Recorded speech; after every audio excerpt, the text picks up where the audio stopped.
তো line spectrum সম্বন্ধে এখানে শুরুতে একটু বলা আছে যে লাইন স্পেকট্রামটা কি, সেটা হচ্ছে যে যখন একটা ইলেকট্রন উচ্চ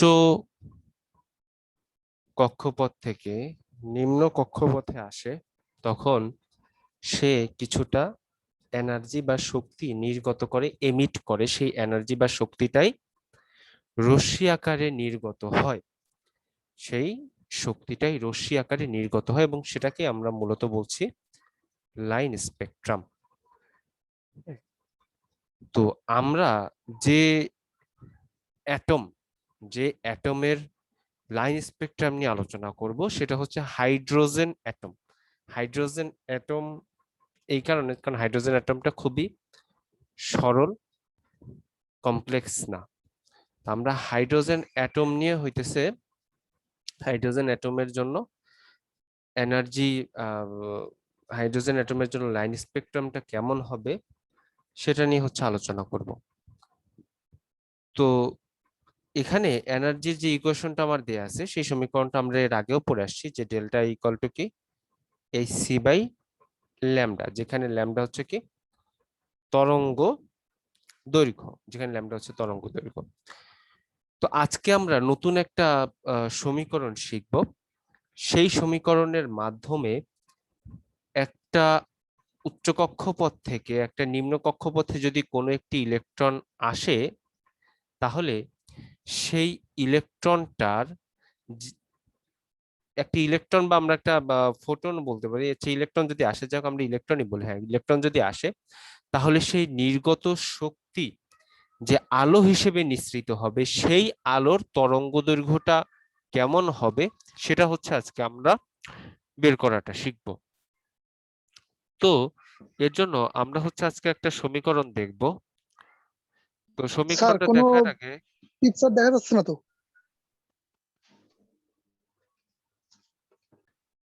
তো এখানে আমাদের যেখানে এই যে ছবিটা যেটা দেখতে পাচ্ছেন, এই ছবিটাতে যেটা দেখানো আছে সেটা হচ্ছে একটা হাইড্রোজেন অ্যাটম দেয়া আছে, একটা মার্কারি দেয়া আছে, একটা নিয়ন দেয়া আছে। তো এই তিনটা ছবি দিয়ে আসলে কি বোঝাচ্ছে? এই তিনটা ছবি দিয়ে বোঝাচ্ছে যে আমার আলোক রশ্মি আমরা জানি যে তরঙ্গ দৈর্ঘ্য কি, এটা মিটারে হিসাব করা হয়, মিটারে হিসাব করা হয়। তো এই আলোক রশ্মি যখন হাইড্রোজেন পরমাণুর জন্য 400 ন্যানোমিটার, তখন তার কালারটা হচ্ছে অনেকটাই বেগুনি। এটা হচ্ছে একটা বেগুনি কালার, এখানে স্পষ্ট বোঝা যাবে না। আমরা এরকম পড়ে আসছি না ভিপ গিয়র, এটা কিন্তু মূলত হাইড্রোজেনের জন্য, হাইড্রোজেনের জন্য। ঠিক আছে। তো এখানে একটা দেখার বিষয় আমি যেটা শুধু বলবো সেটা হচ্ছে যে আমরা শুধুমাত্র হাইড্রোজেন নিয়ে কাজ করছি, অন্যগুলো নিয়ে কাজ করছি না। অন্যগুলো নিয়ে কাজ না করার একটা বিষয় হচ্ছে যে আমাদের এখানে একটাই অবজার্ভের বিষয়, সেটা হচ্ছে যে অন্যগুলোর ক্ষেত্রে দেখেন, হাইড্রোজেনের ক্ষেত্রে কিন্তু প্রত্যেকটা বর্ণালী আলাদা, এটা আলাদা, ডিসক্রিট আলাদা আলাদা, এটা আলাদা, অনেক দূরে আলাদা। কিন্তু অন্যগুলোর ক্ষেত্রে কিন্তু আপনি খুব কাছাকাছি আলোক রশ্মি পাবেন। দেখছেন এখানে কিন্তু খুব কাছাকাছি কিন্তু মানে আলোক রশ্মি পাওয়া যাবে। কিন্তু হাইড্রোজেনের ক্ষেত্রে কিন্তু আমরা কি একটা সিঙ্গেল বর্ণালী পাচ্ছি, একটা সিঙ্গেল বর্ণালী পাচ্ছি। কিন্তু অন্যগুলোর ক্ষেত্রে কিন্তু এই যে কাছাকাছি কাছাকাছি অনেকগুলো আলোক রশ্মি পাওয়া যাবে। এই আলোক রশ্মিগুলো কেন সৃষ্টি হয় সেই কথাটা আমাদের বোর পরমাণু মডেল যে আমরা শুরুতে পড়ে আসছিলাম, সেই বোর পরমাণু মডেল দিতে পারে না। বোর পরমাণু মডেল শুধুমাত্র হাইড্রোজেন নিয়ে কাজ করে এবং সে একটা মাত্র বর্ণালীর ব্যাখ্যা দিতে পারে, যে যখন ইলেকট্রন উপরের স্তর থেকে নিচের স্তরে আসবে তখন একটা মাত্র বর্ণালী তৈরি হবে, সে শুধু এই কথাটা বলে। কিন্তু কিন্তু অন্যান্য মৌলের ক্ষেত্রে যে একটার জায়গায় একাধিক বর্ণালী তৈরি হতে পারে, সেটি কিন্তু বোর পরমাণু মডেল ব্যাখ্যা করেনি। এবং এটা বোর পরমাণু মডেলের একটা সীমাবদ্ধতা, আমরা এর পরে স্লাইড আছে আমরা দেখব। তো আমি শুধু এখানে এই পার্থক্যটা বোঝা যাচ্ছে যে হাইড্রোজেনের ক্ষেত্রে পৃথক পৃথক এক একটি বর্ণালী সৃষ্টি হলেও অন্যান্য মৌলের ক্ষেত্রে কিন্তু একই সাথে কিন্তু আমরা কয়েকটা বর্ণালী দেখতে পাচ্ছি। ওকে, আরেকটা অবজার্ভের বিষয় হচ্ছে এই ছবি থেকে, সেটা হচ্ছে যে হাইড্রোজেনের জন্য দেখা যাচ্ছে যে 400, একটু খেয়াল করে দেখেন, এটা হচ্ছে 400, এটা হচ্ছে 500।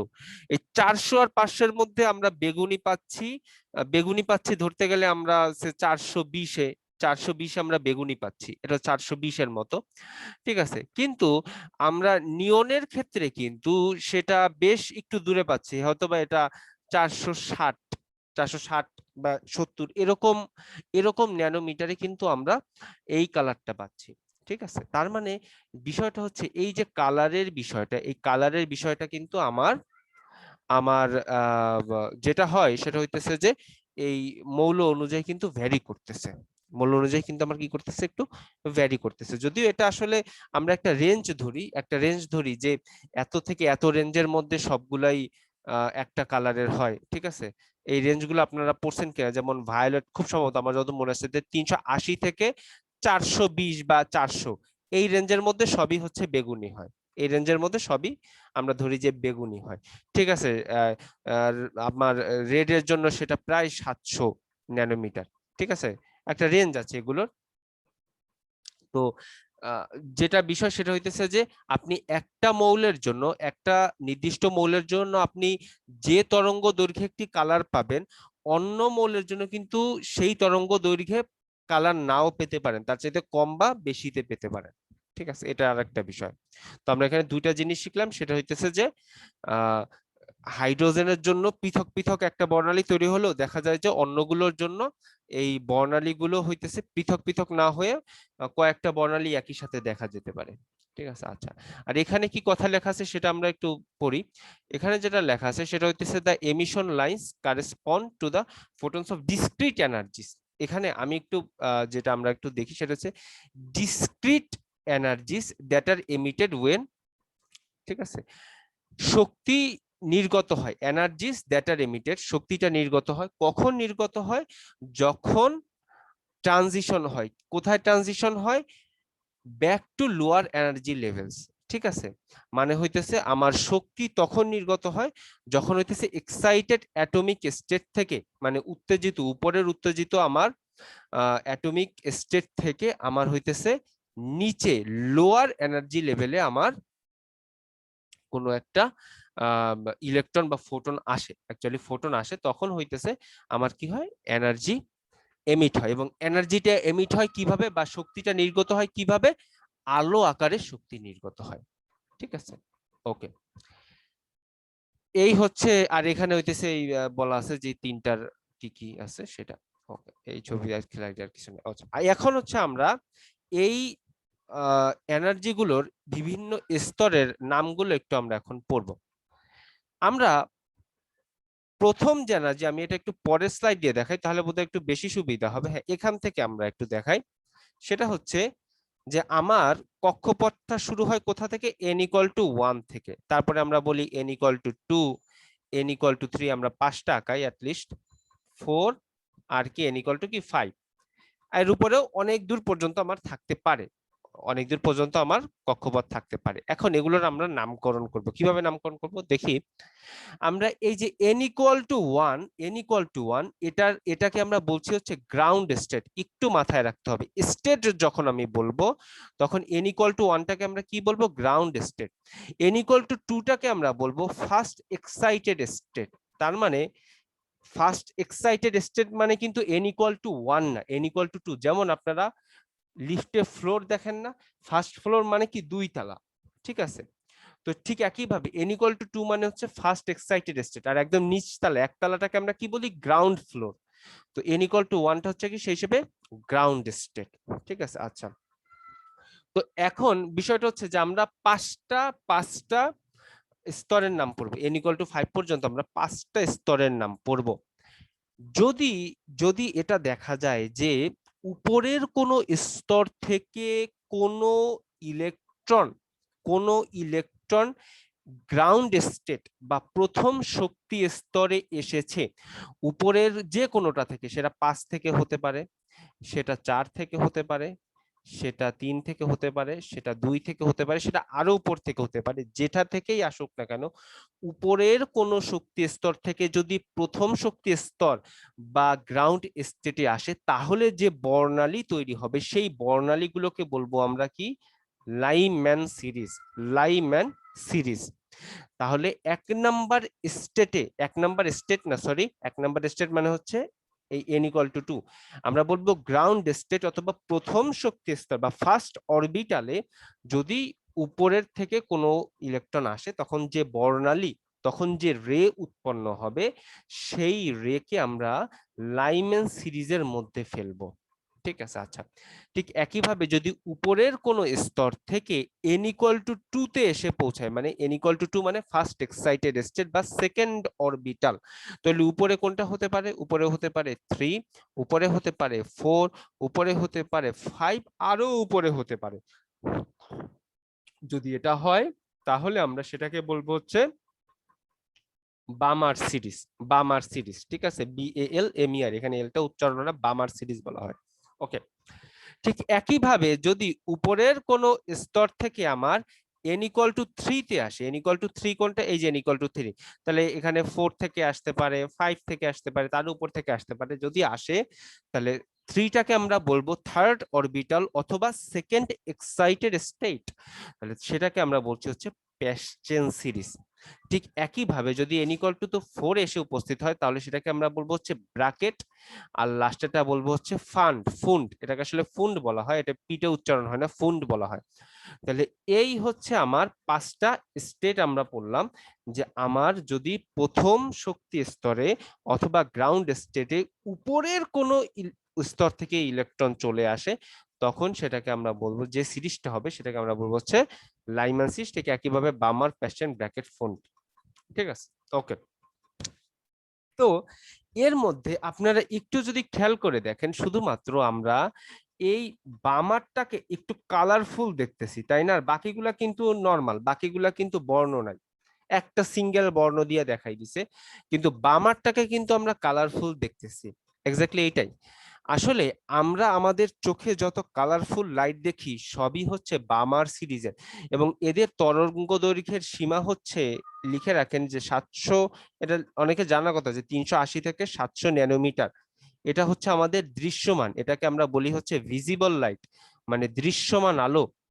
ঠিক আছে, ভিজিবল লাইট আমরা এটাকে বলি, যে 380 ন্যানোমিটার থেকে 700 ন্যানোমিটার তরঙ্গ দৈর্ঘ্যের মধ্যে যদি কোনো আলোক রশ্মি থাকে, তাহলে সেটি আমাদের চোখে দর্শানুভূতির সৃষ্টি করে।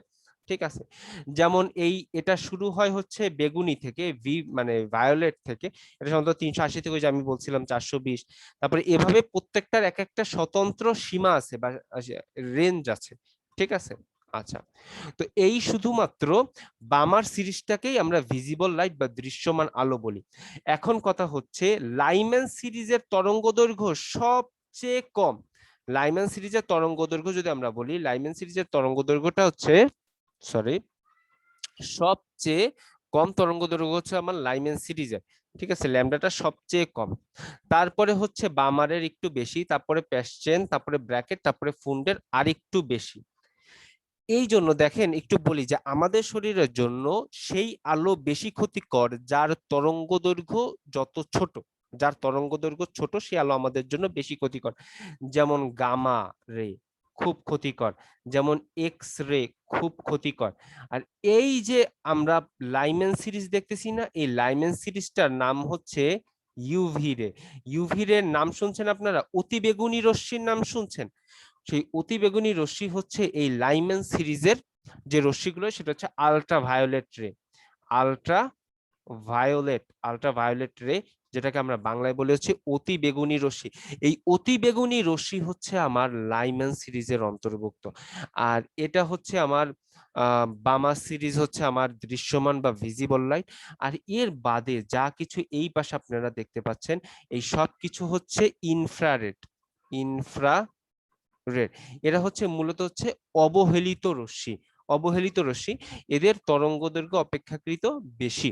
হ্যাঁ, অবহেলিত রশ্মি আমরা অবহেলিত রশ্মিটা আসে, ইনফ্রারেডটা আমরা অনেক কাজে ইউজ করি, যেমন আমাদের টিভি রিমোট, এক্ষেত্রে যে রেগুলাই আমরা ইউজ করি এগুলো কিন্তু সবই হচ্ছে আমার ইনফ্রারেড। আমার মেবি পরের স্লাইডে হচ্ছে এটা এই যে এইখানে হইতেছে একটা সুন্দর একটা ছবি আছে, আমি কিন্তু এরকম একটা ছবি চাইলেই পরীক্ষায় আঁকতে দিতে পারি, যে ছবির মাধ্যমে হইতেছে একটু দেখানো। যেমন এখানে কিন্তু আপনারা দেখতে পাচ্ছেন যে n=1 উপরের যত স্তর থেকে এরকম একটা সুন্দর প্রথমে অনেকগুলো গোল দিয়ে আমার অরবিটাল এঁকে নিয়েছে, তারপরে দেখাইছে যে উপরের কোনো স্তর থেকে যদি 1 নাম্বার স্তরে আমার যদি ইলেকট্রন আসে তাহলে যে সিরিজ হয় সেটা হচ্ছে লাইম্যান সিরিজ। ঠিক 2 নাম্বার স্তরে, এই 2 নাম্বার স্তরে এখানে আবার একটু কয়েক ধরনের কালার দিয়ে দেখাইছে। এটা হচ্ছে বামার, তারপরে প্যাসচেন, তারপরে ব্র্যাকেট, তারপরে ফোন। ঠিক আছে, এভাবে প্রত্যেকটা হচ্ছে আলাদাভাবে দেখানো আছে। ওকে, তো আমি হচ্ছে যেটা একটু দেখাতে চাচ্ছি সেটা হচ্ছে যে এই যে এখানে এই স্লাইডটা বোধহয় আমরা একটু স্কিপ করে গেছিলাম ওখানে।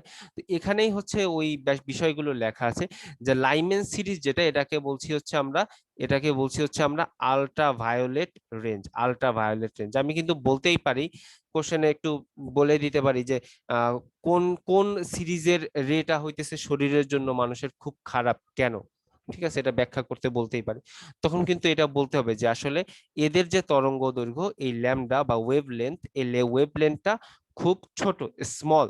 ঠিক আছে, এটা হচ্ছে লেস দেন 380 ন্যানোমিটার যে ওয়েভ লেন্থ। ঠিক আছে, এটা 380 ন্যানোমিটার চেয়েও ছোট। তো এই ওয়েভ লেন্থটা হইতেছে আমরা আলট্রাভায়োলেট রে, সো এটা হইতেছে শরীরের জন্য খারাপ। আচ্ছা, এই বামার রে হইতেছে একমাত্র যেটা হচ্ছে ভিজিবল রেঞ্জে আছে, আর বাকিগুলো হচ্ছে সব ইনফ্রারেড। এটাও ইনফ্রারেড, আইআর মানে ইনফ্রারেড, আইআর ইনফ্রারেড, এই তিনটাই হইতেছে আমার অবহেলিত। ইনফ্রারেড হইতেছে অবহেলিত রশ্মি, আমরা বলি অবহেলিত রশ্মি। আর এখানে আরেকটা বিষয় বলি যে আমাদের সূর্যের যে আলো, এটাও কিছু কিছু ক্ষেত্রে ইনফ্রারেড। সূর্য থেকে অবশ্য অতিবেগুনি রশ্মিও আসে। ঠিক আছে, আচ্ছা, তো আমাদের এখানে হইতেছে আমরা এখন কিছু ম্যাথ প্রবলেমের জন্য কিছু সমীকরণ হচ্ছে দেখা শিখবো। আমি একটু আগে বলতেছিলাম যে আমরা চাচ্ছিলাম যে উপরের স্তর থেকে যদি নিচের স্তরে কোনো ইলেকট্রন আসে তাহলে সে যে শক্তিটা নির্গত হয় সেই শক্তিটা আলো হিসেবে নির্গত এবং তার তরঙ্গ দৈর্ঘ্য আমরা বের করতে চাচ্ছি। তো আমরা যে সমীকরণটির আগে সবসময় পড়ে আসছি যে delta E equal to HC by lambda. তা আমরা যেহেতু আমাদের ল্যামডাটা দরকার, তো ল্যামডাটাকে আমরা এক পাশে রেখি আর এই পাশে ডেল্টা ই বাই এইচসিটা রাখি। এখন ডেল্টা ই বলতে আমরা দেখে আসছিলাম যে ইএফ, ই ফাইনাল মানে শেষ কক্ষপথের শক্তি ডিভাইডেড বাই প্রথম কক্ষপথের শক্তি। ওকে, এখন কথা হচ্ছে যে এনার্জি এর আমরা একটা সমীকরণ গতদিন পড়ে আসছিলাম, সেটা কি ছিল? মাইনাস হাফ, কি ছিল আমরা এই যে এখানে এই যে লেখা আছে, হ্যাঁ এরকম এটা আসলে আমরা এভাবে লিখতে পারি যে 1/4 পাই এপসাইলন নট, একটু কালারটা চেঞ্জ করি, 1/4 pi epsilon naught into E square by A naught into N square. এটা হচ্ছে গতদিন আমরা যে শক্তির সমীকরণ, সেই শক্তির সমীকরণ এটা হচ্ছে প্রমাণ করছিলাম যে শক্তিগুলা, এই যে এগুলা যদি একটু দেখে আনি আমি, হা হওয়ার কিছু নাই। এটা হচ্ছে গতদিন আমরা পড়ছিলাম, এই যে এটা হইতেছে গতদিন আমরা এই পড়ে আসছি না, এই সমীকরণটা প্রমাণ করে আসছি। ঠিক আছে, যে কাইনেমেটিক এনার্জি এবং আমার হইতেছে পটেনশিয়াল এনার্জি, গতিশক্তি এবং বিভব শক্তি যোগ করে আমরা এই সমীকরণটা হইতেছে দেখে আসছি যে এনার্জি কোন একটি কক্ষপথের energy equal to minus K E square divide by 2a0। এখানে এ নটটা কি, এ নটটা ছিল হইতেছে আমার প্রত্যেকটার কিন্তু মান আছে, কে কে হচ্ছে 1/4 পাই এপসাইলন নট, ই এর একটা মান আছে, এ নটের একটা মান আছে, শুধুমাত্র এনটা বসাই দিলেই আমরা ওই কক্ষপথের শক্তিটা পেয়ে যাব। এই হচ্ছে বিষয়। তো আমরা যদি ওখান থেকে একটু প্রমাণ করতে চাই, ওখান থেকে যদি আমরা এটা একটু দেখতে চাই, তাহলে দেখেন এই যে প্রথম হচ্ছে ফাইনাল শক্তি স্তর, এটা হচ্ছে ইনিশিয়াল মানে শুরুর শক্তি স্তর। তাহলে ফাইনালের জন্য শুধু এন এর মানটা পরিবর্তন হয়ে হবে এনএফ, আর এর মানটা পরিবর্তন হয়ে হবে হইতেছে এন আই। ঠিক আছে, তাহলে আমরা যদি এখান থেকে একটু দেখতে চাই, 1/ল্যামডা ইকুয়াল টু হচ্ছে আমার 1/এইচ সি, এই যে 1/এইচ সি। আর ই ফাইনাল কি, minus K E square by 2a0 minus K E square divided by 2a0 into 1/এনএফ মানে ফাইনাল স্কোয়ার আর মাইনাস থাকবে, তো এই মাইনাসে মাইনাসে প্লাস হয়ে যাবে, তো প্লাস হয়ে যাক, plus K E square divided by 2a0 into 1/ni square. ঠিক আছে, আচ্ছা। তো আমরা 1/λ ইকুয়াল টু এইচ সিটা, সরি 1/hc টা রাখা লাগবে, এটা 1/hc হবে, 1/h ইন্টু সি। এখন কথাটা হচ্ছে যে K E square divided by 2a0, এটুকু আমরা চাইলে কমন নিয়ে রাখতে পারি। কমন নিয়ে যদি রাখি আমরা, তাহলে আমার যেটা হবে সেটা হইতেছে যে এনআইটা যেহেতু প্লাস, তার মানে এনআইটাকে আমরা সামনে দিই 1/ni স্কোয়ার মাইনাস, আর এনএফটার সামনে যেহেতু মাইনাস আছে আমরা এনএফটাকে পরে দিয়ে এভাবে দিই। ওকে, আচ্ছা। তাহলে যেহেতু মডুলাসের মধ্যে আমার এটাকে আমরা বাইরে নিয়ে আসলে সব পজিটিভ, এমনিতেও আছে পজিটিভ, তাহলে আমরা লিখতে পারি K E square divided by H C into 2a0 into 1/ni square minus 1/nf square, 1/ni square minus 1/nf square. ঠিক আছে, এখানে হইতেছে আমরা এটা একটু আবার একটু দেখি, সেটা হইতেছে যে এনার্জি ইকুয়াল টু ছিল হইতেছে আমার minus minus K E square divided by 2a0 into 1/n square. এটা হইতেছে মূলত কি ছিল আমার, যে এনার্জি, সেই এনার্জির সমীকরণ। এটা হচ্ছে গতদিন, মানে একটা কক্ষপথে থাকা অবস্থাতে যে শক্তিটা হবে ওই শক্তিটার মান হচ্ছে এটা। এখন আমরা পড়ে আসছি কি, যে delta E equal to H C by lambda.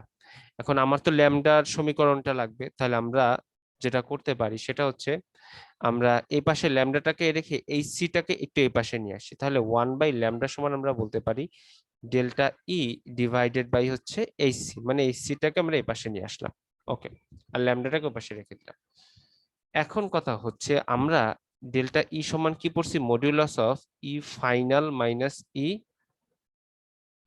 E final minus E initial divided by হচ্ছে এইচ সি। তার মানে হচ্ছে যে শেষ কক্ষপথের এনার্জি মাইনাস শুরুর কক্ষপথের energy divided by H C. এখন আমরা যদি শেষ কক্ষপথের শক্তিটা জানতে চাই, তাহলে ইএফ ইকুয়াল টু হচ্ছে minus K E square divided by 2a0, এইটুকু হচ্ছে কমন, আর এই এনটা হইতেছে শেষ কক্ষপথের এন। ঠিক আছে, আচ্ছা। আর ই আইটা কি, শুরুর কক্ষপথের আই, মানে যে স্তর, শুরু বলতে কি বোঝায়, যেখান থেকে সে আসতেছে, আর এফটা বলতে বোঝা হচ্ছে যেখানে এসে ফাইনালি সে পৌঁছাইছে। তাহলে 2a0 ইন্টু 1/ni স্কোয়ার। ঠিক আছে, এই হচ্ছে আমার ইএফ আর ইআই। তাহলে এটা যদি আমরা একটু এখানে বসাই দিই, তাহলে 1/λ ইকুয়াল টু হচ্ছে আমার 1/hc টা রেখে দিলাম, 1/hc, আর ইএফ মাইনাস ইআই, সেক্ষেত্রে আমরা ইএফটা বসাই দিই minus K E square divided by 2a0 into 1/nf square. এইটুক হচ্ছে আমার একটা, আমরা একটু সেকেন্ড ব্র্যাকেট দিয়ে দিই, আর মাইনাস এখানে একটা মাইনাস আসবে যেহেতু ইআই এবার, তাহলে K E square divided by 2a0 into 1/ni square, এই মডুলাস ক্লোজ করে দিলাম, ইকুয়াল টু 1/hc। আমার মাইনাস, এটা তো মাইনাসই থাকবে, K E square divided by 2a0 into 1/nf square, আর এখানে মাইনাস মাইনাসে প্লাস হয়ে যাবে, K E square divided by 2a0 into 1/ni এর স্কোয়ার। ওকে, আচ্ছা। আর এপাশে আমার এইচসি টা এটাই থাকলো। ওকে, এখন হচ্ছে আমরা যদি একটু এখানে কমন নিই, আমরা যদি minus K E square divided by 2a0 টা আমরা কমন নিই, তাহলে এখানে আসবে হচ্ছে এনএফ স্কোয়ার, আর যেহেতু মাইনাস এটা কমন নিছি, তাহলে এখানে একটা মাইনাস আসবে 1/ni স্কোয়ার। ঠিক আছে, কারণ এটার সামনে তো মাইনাস, ঠিক আছে, আর এটা মাইনাস মাইনাসে এই প্লাস হয়ে গেল। ওকে, আচ্ছা। যেহেতু মডুলাসের ভিতরে, তো মডুলাসের বাইরে যখন এটা আসবে সবই প্লাস হয়ে যাবে, তাহলে আমরা এখান থেকে লিখতে পারি যে 1/hc into ke square divided by 2a naught into 1 by final square minus 1 by initial square. ঠিক আছে, আচ্ছা তাহলে এই হচ্ছে আমার 1 বাই ল্যামডা, এই হচ্ছে আমার 1 বাই ল্যামডা। এখন এই যে এখানে আমরা যতটুকু দেখতে পাচ্ছি এইটাকে যদি আমরা একটু এখানে লিখি যে K E square divided by H C into 2a nought, এটাকেই আমরা বলছি হচ্ছে রিগবার্ড কনস্ট্যান্ট, রিগবার্ড কনস্ট্যান্ট, যেখানে কেটা হচ্ছে কি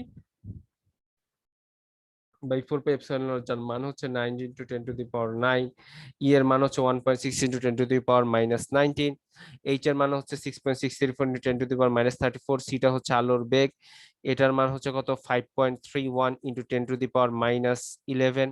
তো এই মানগুলো যদি আমরা বসাই তাহলে এর মানটা আমরা পাবো 1.097 into 10 to the power 7 per metre. Okay, per metre. তাহলে এই রিগবার্ড সমীকরণের মানটা আমাদের কি করা লাগবে, মুখস্থ করা লাগবে। তার মানে আলটিমেটলি আমরা লাস্টে যে এটা পাইলাম সেটা হচ্ছে 1 by lambda equal to Rydberg ধ্রুবক into 1 by NF square minus 1 by NI square. এই হচ্ছে আমার শেষ পর্যন্ত আমরা যে সমীকরণটা দিয়ে আমাদের কাজ করা লাগবে, এটাই হচ্ছে সেই সমীকরণ। এখন এখানে আর এইচ এর মানে আমার মুখস্থ, এনএফ মানে হচ্ছে ফাইনালি সে যে কক্ষপথে এসে পৌঁছালো, আর এনআইটা হচ্ছে সে যে কক্ষপথ থেকে এসেছে সেটা, আর এটার মান তো আমরা বুঝলাম, আর এই হচ্ছে এখান থেকে আমাদের ল্যামডাটা বের করতে হবে। আমরা এতক্ষণ ধরে তাহলে যেই প্রমাণটা দেখলাম সেটাই হচ্ছে এখানে, এই যে এখানে দেয়া আছে, এবং এটা সমান ধরছে রিগবার্ড, এবং সেই রিগবার্ডের মান হচ্ছে 1.097 into 10 to the power minus 7। NF মানে হচ্ছে ফাইনাল ভ্যালু, এনআই হচ্ছে ইনিশিয়াল ভ্যালু। ওকে, তো আমাদের এখানে হইতেছে দেখা যাচ্ছে সেটা হচ্ছে যে লাইম্যান সিরিজের জন্য সে ফাইনালি কোন স্তরে আসবে, এনএফ মানে 1 নাম্বার স্তরে আসবে। তাহলে আমার সূত্রটা ছিল হচ্ছে এনএফ স্কয়ার মাইনাস কি এনআই স্কয়ার। তাহলে লাইম্যান সিরিজ উৎপন্ন হবে যদি ফাইনাল স্তরটা কত হয়, 1 নাম্বার হয়, বা আমার হবে যদি ফাইনাল স্তরটা 2 হয়, এটা যদি 3 হয়, 4 হয়, উপরের যে কোনোটা থেকে, মানে ইনিশিয়াল সে উপরের যে কোনোটা থেকে আসতে পারে, বাট লাইম্যান হবে যদি ফাইনালি সে একে আসে। ঠিক আছে, এভাবে করে হইতেছে ফুন্ড হবে যদি আমার ফাইনালি সে কি আসে, 5-এ আসে। ঠিক আছে, আচ্ছা এইভাবে করে হইতেছে এগুলা কি ক্যালকুলেট করতে হয়। আচ্ছা, তো এরপরের স্লাইডে যদি আমরা একটু যাই, এখানে হচ্ছে যেটা করা আছে সেটা হইতেছে যে লিমিটেশন অফ বোর মডেল। ওই যে আমরা একটু আগে বলছিলাম যে বোর মডেলের সীমাবদ্ধতা একটু পড়বো। তো বোর মডেলের সীমাবদ্ধতার মধ্যে কি বলতেছে যে predict successfully the energy levels of hydrogen atom. এটা হচ্ছে যে হাইড্রোজেন অ্যাটমের এনার্জি বা শক্তি স্তর সম্বন্ধে খুব ভালো ধারণা দিলেও যেগুলো হচ্ছে কমপ্লেক্স বা জটিল অণু আছে সেক্ষেত্রে কিন্তু এই বোর পরমাণু মডেলটা তাদের এনার্জি বা শক্তি স্তর সম্বন্ধে খুব ভালো ধারণা দিতে পারেনি। ঠিক আছে, ওকে। তারপরের কথাটা হচ্ছে বলতেছে যে হাইড্রোজেন অ্যাটমের জন্য সে যদিও স্পেকট্রাম বা লাইন স্পেকট্রাম বা এই যে রে যেটা আমরা দেখে আসলাম এটা ব্যাখ্যা করতে পারলেও অন্যান্য মৌলের ক্ষেত্রে কিন্তু সেটাকে ঠিকভাবে ব্যাখ্যা করতে পারেনি। ঠিক আছে, বিশেষ করে যদি চারপাশে কখনো এরকম দেখা যায় যে ম্যাগনেটিক ক্ষেত্র আছে বা আমার চুম্বক ক্ষেত্র অবস্থান করছে বা ম্যাগনেটিক ক্ষেত্র অবস্থান করছে, যদি আমার যে মৌল সে মৌলের চারদিকে যদি কোনো চুম্বক ক্ষেত্র অবস্থান করে, তখন দেখা যায় কি যে আমার যে রে গুলো সেই রে গুলো আসলে নর্মাল অবস্থার মতো সেম হয় না, একটু ডিফারেন্ট হয়। যদি আমার চারপাশে চৌম্বক ক্ষেত্র থাকে মৌলের, তাহলে আসলে আমার যে লাইন স্পেকট্রাম, ঠিক আছে, বা রশ্মিগুলো সেগুলো হইতেছে আমার আগে যেরকম নর্মাল অবস্থাতে যেমন ছিল তেমন থাকে না। আচ্ছা, এখানে এখানে একটা কথা আছে যে জি ম্যান ইফেক্টটা হতেছে এই ঘটনাটাই বলে যে যদি আমার চারিদিকে হচ্ছে চৌম্বক ক্ষেত্র থাকে তখন যেটা হয় যে এনার্জি লেভেলগুলো কয়েকটা ভাগে ভাগ হয়ে যায় এবং কয়েকটা স্পেকট্রাম আমরা দেখতে পারি। যেমন খেয়াল করে দেখেন, এটা হচ্ছে নর্মাল কন্ডিশন। এটা কি নর্মাল কন্ডিশন? নর্মাল কন্ডিশনে 2 থেকে 1 নাম্বার কক্ষপথে একটা ইলেকট্রন, সিম্পল একটা ইলেকট্রন আসছে। এই একটা এনার্জি লেভেল E2, এই একটা এনার্জি লেভেল E1, এবং লাইনও দেখা গেছে কয়টা? একটা। কিন্তু এই জায়গাটাতে এই যে নো ম্যাগনেটিক ফিল্ড, এখানে কোনো ম্যাগনেটিক ফিল্ড নেই। ঠিক একইভাবে যদি এখানে একটা ম্যাগনেটিক ফিল্ড থাকতো, তখন এই দেখেন তো, এইটা হইতেছে আপনি মনে করেন যে 1 নাম্বার, এটা হচ্ছে 1 নাম্বার, এটা হচ্ছে 1 নাম্বার, আর এখানে এটা ছিল 2 নাম্বার। তো 1 নাম্বার কক্ষপথে ইলেকট্রন আসবে, কিন্তু এই যখন আমার ম্যাগনেটিক ফিল্ড হয় তখন এই 2 নাম্বার এনার্জি লেভেলটাই কয়েকটা ভাগে ভাগ হয়ে যায়, কয়েকটা ভাগে ভাগ হয়ে যায়। তো কয়েকটা ভাগে ভাগ হয়ে যাওয়ার জন্য এই উপরেরটা থেকে একটা আসে, তার জন্য আপনি এই লাইনটা দেখতে পাবেন। এইখান থেকে একটা আসবে, তার জন্য আপনি এইটা দেখতে পাবেন। এখান থেকে একটা আসবে, তার জন্য আপনি আরেকটা স্পেকট্রাম দেখতে পাবেন। বোঝা গেছে? সো এই জিনিসটাই হইতেছে জি-ম্যান বলে যে splitting of structural light. Split মানে হচ্ছে কি, যা মানে আলাদা আলাদা হয়ে যায়, স্প্লিট মানে হচ্ছে আলাদা হয়ে যায়, স্পেকট্রাল লাইনগুলো আলাদা হয়ে যায় ওয়েন রেডিয়েটিং অ্যাটমস, যখন ওই অ্যাটম গুলোকে প্লেস করা হয় বা অবস্থান করে, ওই অ্যাটম গুলো অবস্থান করে কোথায়? একটা চৌম্বক ক্ষেত্রে। তো যখন একটা চৌম্বক ক্ষেত্রে আমার অ্যাটম গুলো অবস্থান করে, তখন এই যে রে গুলো সেগুলো হচ্ছে স্প্লিট করে। ঠিক আছে? আগে যেরকম একটা কক্ষপথ থেকে আরেকটা আসছে, একটা লাইন হয়েছে, তখন কিন্তু এই কক্ষপথের এনার্জি লেভেলগুলো ডিফারেন্ট হয়, এবং সেইখান থেকে যখন আমার অন্য একটি কক্ষপথে মানে 1 নম্বর কক্ষপথে ইলেকট্রন আসলো, তখন কিন্তু এই তিনটা ডিফারেন্ট এনার্জি লেভেল থেকে, এটা একটা ডিফারেন্ট, এটা একটা ডিফারেন্ট, এখানে একটা ডিফারেন্ট, তিনটা ডিফারেন্ট এনার্জি লেভেল থেকে ইলেকট্রন আসার কারণে বা ফোটন আসার কারণে ডিফারেন্ট কয়েকটা লাইন আমরা দেখতে পারি। এটাই হইতেছে এই যে জি-ম্যান ইফেক্টের কথা এখানে বলা আছে। ঠিক আছে? তো এই সবগুলোই হইতেছে আমার বোর্ডের যে লিমিটেশন, এগুলো অবশ্যই ভালো করে পড়া লাগবে, বোঝা লাগবে। ঠিক আছে? আচ্ছা, তো আমাদের এই জিনিসটাই কিন্তু হইতেছে ওই যে এই ছবিটাতে ছিল, যদি এখানে একটু বলে আসি, এই দেখেন, এই যে এই ছবিটাতে দেখছেন, এগুলোর ক্ষেত্রে কিন্তু আম, কয়েকটা লাইন পর পর দেখছেন, কয়েকটা লাইন দেখা গেছে। কিন্তু হাইড্রোজেনের জন্য কিন্তু এই হয়তো একটা কক্ষপথের জন্য, এটা আরেকটা কক্ষপথের জন্য, এটা আরেকটা কক্ষপথের জন্য, এটা আরেকটা, কিন্তু এখানে হয়তো একই কক্ষপথের জন্য আমরা 3টা পাচ্ছি। ঠিক আছে? আবার এখানে 2টা পাচ্ছি, এরকম ভাবে কিন্তু ঘটনাগুলো ঘটে। ওকে, এবার আমরা হচ্ছে এক্সাম্পলে চলে আসব। তো এক্সাম্পল প্রথমটা বলতেছে যে the Balmer series for the hydrogen atom corresponds to electronic transitions that are terminated at energy level n equal to 2। আচ্ছা, আমাদের প্রথমে বলতেছে যে n equal to 2 তে হইতেছে আমার যে ইলেকট্রনিক ট্রানজিশনটা হয়, মানে উপরের স্তর থেকে, এই যে দেখা যাচ্ছে ছবিতে যে উপরের স্তর থেকে আমার 2 নাম্বার স্তরে কি হচ্ছে, ইলেকট্রন গুলো আসছে। ঠিক আছে? তার মানে এগুলো কিন্তু সবই বামার সিরিজ। যেহেতু এই যে বামার সিরিজ বলছে, তো n equal to 2 না লিখলেও কিন্তু হইতো, শুধু বামার সিরিজ লিখলেই আমরা বুঝে নেব কি উপরের স্তর থেকে আমার 2 নাম্বার স্তরে হচ্ছে ইলেকট্রন গুলো আসছে। এবার প্রথমত বলছে যে ক্যালকুলেট দা লংগেস্ট ওয়েভলেন্থ, তুমি সবচেয়ে সবচেয়ে দীর্ঘ যে তরঙ্গ দৈর্ঘ্য সেটি বের করো।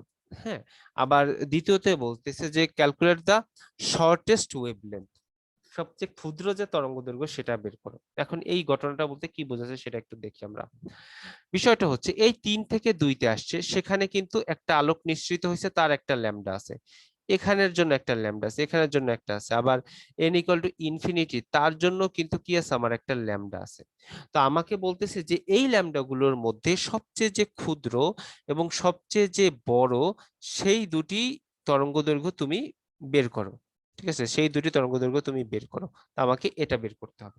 তো একটা জিনিস খেয়াল রাখতে হবে, একটু আমি বলে নিই, সেটা হচ্ছে আমার ল্যামডা ম্যাক্স বা সর্বোচ্চ তরঙ্গ দৈর্ঘ্যের ক্ষেত্রে কোনো একটি সিরিজের সর্বোচ্চ তরঙ্গ দৈর্ঘ্য হবে তার ঠিক উপরের কক্ষপথ থেকে যদি কোনো ইলেকট্রন আসে, সেক্ষেত্রে সেটি হবে হচ্ছে সর্বোচ্চ তরঙ্গ দৈর্ঘ্য। যেমন এটা হচ্ছে বামার সিরিজ, ঠিক আছে? এই বামার সিরিজে আমরা জানি সব সময় উপরের স্তর থেকে কি আসবে, n ইকুয়াল টু 2 তে ইলেকট্রন আসবে। ইলেকট্রন কোথায় আসবে, n ইকুয়াল টু 2 তে। এখন সর্বোচ্চ তরঙ্গ দৈর্ঘ্য হবে যদি ঠিক তার উপরের স্তর থেকে ইলেকট্রনটা আসে, তার মানে n ইকুয়াল টু 3 থেকে যদি আসে তাহলে হবে সর্বোচ্চ তরঙ্গ দৈর্ঘ্য। আর সর্বনিম্ন তরঙ্গ দৈর্ঘ্য হবে যদি আমার সর্বোচ্চ যেটা থাকবে, সর্বোচ্চ যে স্তরটা থাকবে সেটা থেকে যে আমার আমার যে ইলেকট্রনটা আসবে। তাহলে এখানে সর্বোচ্চ কত বলেন তো, ইনফিনিটি। তাহলে ইনফিনিটি থেকে যে আমার ইলেকট্রনটা n ইকুয়াল টু 2 তে আসবে, সেই ইলেকট্রনটাই সেখানে যে আমার আলোক রশ্মিটা নিঃসৃত হবে, সেই আলোক রশ্মির তরঙ্গ দৈর্ঘ্য হবে সবচেয়ে কম। তার মানে বোঝা গেছে যে ল্যামডা ম্যাক্স এর ক্ষেত্রে হবে n ইকুয়াল টু 3 থেকে n ইকুয়াল টু 2, ল্যামডা মিনিমামের ক্ষেত্রে হবে n ইকুয়াল টু ইনফিনিটি থেকে n ইকুয়াল টু 2। তাহলে আমরা ল্যামডা ম্যাক্স, যদি আমরা সূত্রটা কি জানি, 1 বাই ল্যামডা ইন্টু রিডবার্গ ধ্রুবক into 1 by n final square minus 1 by n initial square. তো আমার যেহেতু বামার সিরিজ, তাহলে ফাইনালি সে 2 তে আসে। তাহলে আমরা শুরুতে যদি ল্যামডা ম্যাক্সিমামটা করি, তাহলে ল্যামডা ম্যাক্সিমাম এটা হচ্ছে 1.097 into 10 to the power 7 into 1 by nf হচ্ছে 2 square minus 1 by 3 square. Okay, এখান থেকে আপনারা ক্যালকুলেট করে একটা মান পাবেন, সেটাকে কিন্তু আমার উল্টাইতে হবে, ইনভার্স করলে কিন্তু আমরা ল্যামডা ম্যাক্স পাবো। এটা কিন্তু 1 বাই ল্যামডা ম্যাক্স, খুব ভালো করে খেয়াল করতে হবে, এটা কিন্তু সবাই ভুল করবে। সবাই যারা ভুল করবে এই সূত্রটা লাগবে, কিন্তু এটা আর লাস্টে আর উল্টাবে না, এটাই লেহে থুয়ে আসবে, কিন্তু উল্টানো লাগবে, কিন্তু এটা কিন্তু উল্টানো লাগবে, এটা কিন্তু মাথায় রাখবেন। লাস্টে কিন্তু এই উত্তরটা আমাকে উল্টায় দিতে হবে। আচ্ছা, ঠিক একই ভাবে 1 by lambda mean equal to হইতেছে রিগবার ধ্রুবক হচ্ছে যেটা থাকলো সেটা আমরা লিখলাম, আর ফাইনালি সে 2 আসলো, আর ইনিশিয়ালি সে কোথায় ছিল, ইনফিনিটিতে ছিল, মানে অসীম থেকে আমার আসছে। তাহলে 1 বাই ইনফিনিটি বা সামথিং বাই ইনফিনিটি মানে কি, 0। তাহলে 1 বাই 4 মাইনাস হচ্ছে 0। তাহলে এখান থেকে হচ্ছে আমরা ল্যামডা মিনটা পেয়ে যাব। তবে অবশ্যই আমাকে ইনভার্স করে ল্যামডা মিনটা বের করে নিতে হবে। ওকে, এখানে হচ্ছে সেটাই দেখাইছে, এখানে হচ্ছে দুইটা পদ্ধতিতে দেখাইছে। তো আমরা হচ্ছে অর লেখা যেটা সেই পদ্ধতিতে করছি। তো এটা হচ্ছে আমার ম্যাক্সিমাম, এবং ম্যাক্সিমামের জন্য দেখেন যে ইনিশিয়ালটা ছিল কত, 3 এ, আর মিনিমামের জন্য আমার কি করছে, মিনিমামের জন্য আমার ইনিশিয়ালটা কত, ইনফিনিটিতে। আর রিডবার ধ্রুবকের মান 1.097 × 10⁷। ওকে, এখন হচ্ছে আমরা এক্সাম্পল 6 এ যাব। এক্সাম্পল 6 এ যেটা বলছে সেটা হচ্ছে যে determine the wavelength for a line spectrum in Lyman series. আমার লাইম্যান সিরিজের জন্য লাইন স্পেকট্রাম করতে হবে। তো এখন লাইম্যান সিরিজ বলতেই কি আমার মাথায় চলে আসবে কি, n ইকুয়াল টু কি 1, মানে সমস্ত উপরের স্তর থেকে ইলেকট্রন একদম গ্রাউন্ড স্টেট অথবা ফার্স্ট অরবিটালে এসে পৌঁছাবে।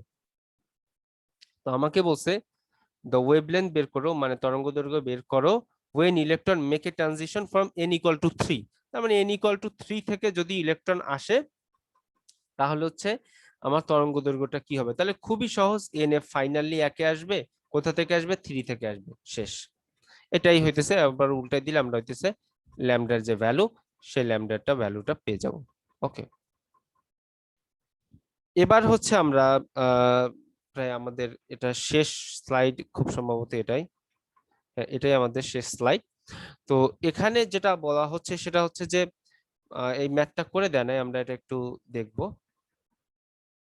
ওকে, তো a hydrogen atom in its ground state, একটা হাইড্রোজেন অ্যাটম ছিল যেটি হচ্ছে একদম গ্রাউন্ড স্টেট, মানে প্রথম কক্ষপথে ছিল, যেটাকে এক্সাইটেড করে n ইকুয়াল টু 5, মানে 5 নাম্বার লেভেলে নিয়ে যাওয়া হয়েছে।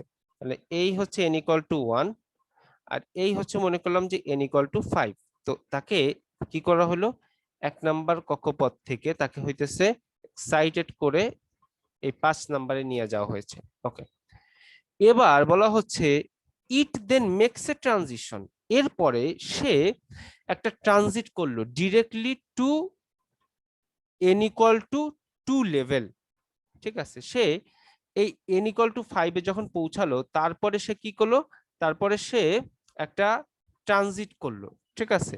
সে n ইকুয়াল টু 5 থেকে কোথায় আসলো, n ইকুয়াল টু 2 তে আসলো, n ইকুয়াল টু 2 তে আসলো before returning to the ground state. মানে গ্রাউন্ড স্টেটে আসার পূর্বে সে n ইকুয়াল টু 2 তে এসে পৌঁছালো। তার মানে এটা যদি হয় n ইকুয়াল টু 2, তার মানে এই তো আমার গ্রাউন্ড স্টেট, মানে n ইকুয়াল টু 1, তাহলে n ইকুয়াল টু 5 থেকে সে গ্রাউন্ড স্টেটে আসার পূর্বে সে আগে n ইকুয়াল টু 2 তে পৌঁছালো, ঠিক আছে। তারপরে সে কি, তারপরে হইতেছে সে n ইকুয়াল টু 2 থেকে আবার কি গ্রাউন্ড স্টেটে আসলো। আমাকে বলা হচ্ছে যে what are the wavelength of the emitted photon, এই যে ফোটনটা এমিট হলো, এই ফোটন এমিটেডের, এই এমিটেড ফোটনের ওয়েভলেন্থ, ঠিক আছে, শুধু একটা না দুটো, এই ওয়েভলেন্থটা কত। তো আমরা দেখতেও পাচ্ছি যে আসলে কয়টা হবে, দুটো হবে। কারণ কি, কারণ সে এক ধাপে যদি যদি n ইকুয়াল টু 5 থেকে n ইকুয়াল টু 1 এ এসে পৌঁছাতো, তাহলে শুধুমাত্র আমার লাইমেন সিরিজ উৎপন্ন হতো এবং সেক্ষেত্রে আমরা একটা মাত্র ওয়েভলেন্থ পাইতাম। কিন্তু এখানে সে n ইকুয়াল টু 5 থেকে শুরুতে n ইকুয়াল টু 2 তে আসছে, একটা ট্রানজিশন, তারপরে n ইকুয়াল টু 2 থেকে 1 আসে। তার মানে এক্ষেত্রে আমরা একটা পাবো ল্যামডা 1, আর একটা পাবো হচ্ছে কি ল্যামডা 2। তো এই ল্যামডা 1 আর ল্যামডা 2 টা আমরা যদি বের করতে চাই তাহলে কি করতে হবে, ভেরি ইজি, সেটা হচ্ছে আমার 1 বাই ল্যামডা 1 ইকুয়াল টু হইতেছে রিডবার্গ ধ্রুবক ইনটু 1 বাই n1। n1 এখানে হচ্ছে nf, শুরুতে হচ্ছে nf মাইনাস ni স্কয়ার। তাহলে nf মানে কি, ফাইনালি সে যেখানে এসে পৌঁছাছে 1.097 ইনটু 10 টু দি পাওয়ার 7। তাহলে ফাইনালি সে কোথায় এসে পৌঁছাচ্ছে, n ইকুয়াল টু 2 তে, তাহলে 2 স্কয়ার, এবং কোথা থেকে সে আসছে 5 থেকে। তাহলে এই হচ্ছে আমার ল্যামডা 1টা গেল, এই হচ্ছে আমার ল্যামডা 1টা গেল, এবং এই ল্যামডা 1 এর মানটা হচ্ছে এই যে আপনারা এটা দেখতে পাবেন, এটা ক্যালকুলেট করলে হয়তো এটাই পাবেন, ঠিক আছে। আচ্ছা, এরপরে আমরা কি করব, ল্যামডা 2টা দেখব। তাহলে ল্যামডা 2টা কি, ল্যামডা 2টা হইতেছে সে কোথা থেকে কোথায় আসছে, 2 থেকে 1 এ আসছে। তাহলে 2 থেকে 1 এ আসার জন্য আমার ফাইনালি সে আসছে কি 1 এ, মাইনাস কোথা থেকে আসছে, 2 থেকে আসছে। তাহলে এটা যদি আমরা করি, ঠিক আছে, তাহলে যে আনসারটা পাবো সেটা হচ্ছে এটা। ওকে, তাহলে এই হচ্ছে আমার যে এই যে ম্যাথটা সেটা করার সিস্টেম। আচ্ছা, এই হচ্ছে আমার 1 নাম্বারটা গেল। আর 2 নাম্বারটা কি, 2 নাম্বারটা বলতেছে show that the speed of an electron, যে একটা ইলেকট্রনের যে বেগ in the Bohr orbit, Bohr কক্ষপথে থাকা অবস্থাতে কোনো একটি যে ইলেকট্রন, সেই ইলেকট্রনের যে বেগ সেটা হইতেছে এটা, সেটা হইতেছে দেখাতে বলছে আপনাদেরকে, ঠিক আছে। এটা হচ্ছে এটা, সেটা হইতেছে আপনাদেরকে দেখাতে বলছে। তো এটা হইতেছে আপনারা চাইলে করতে পারেন। আমরা গতদিন ভেলোসিটি এর খুব সম্ভবত একটা সমীকরণ দেখেছিলাম। তো সমীকরণটা হচ্ছে কিরকম ছিল আমরা যদি একটু খেয়াল করি,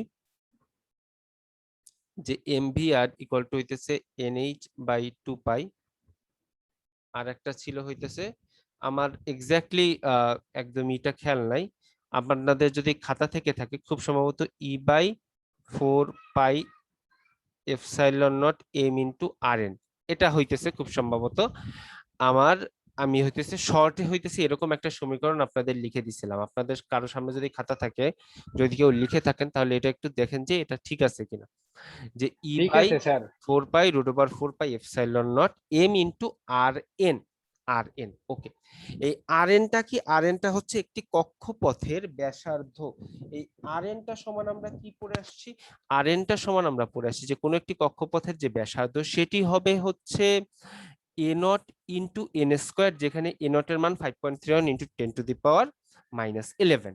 ওকে, তাহলে আমরা কি করতে পারি, আমরা যেটা করতে পারি সেটা হচ্ছে ভি ইকুয়াল টু লিখতে পারি E by root over 4 pi epsilon not M into ওই আর এন এর জায়গায় আমরা লিখতে পারি এ নট এন স্কোয়ার, ঠিক আছে। আচ্ছা, এক্ষেত্রে এবার আপনারা যদি একটু ক্যালকুলেট করেন, দেখেন ই এর মানটা জানেন 1.6 into 10 to the power minus 19, 4 জানেন, পাই জানেন, এটাও জানেন যে 8.85 into 10 to the power minus 34, এটা জানেন 9.31 ইন্টু 9. সম্ভবত 31 ইন্টু 10⁻⁻31 শত ইলেকট্রনের যে মাস, এটার মান জানেন। শুধুমাত্র কি এনটা হচ্ছে ডিপেন্ড করে। এখন বাকিগুলোর যে মানটা আমরা যদি একটু দেখি, √4πε0 m ইন্টু এ নট, আর এই যে এন স্কোয়ার তো রুটের মধ্যে রাখলাম, আমরা এটাকে একটু বাইরে নিয়ে আসি, ঠিক আছে। তো বাকি যতটুক আছে এই বাকিটুক ক্যালকুলেট করে, বাকিটুক যদি ক্যালকুলেট করেন তাহলে বাকিটুক ক্যালকুলেট করলে আপনারা দেখবেন যে এই মানটা আসবে 2.2 ইন্টু 10⁶ এর কাছাকাছি আসবে, আর ডিভাইডেড বাই হচ্ছে এন। এইভাবে হচ্ছে এই প্রমাণটা আপনারা চাইলে করে ফেলতেই পারেন। ওকে।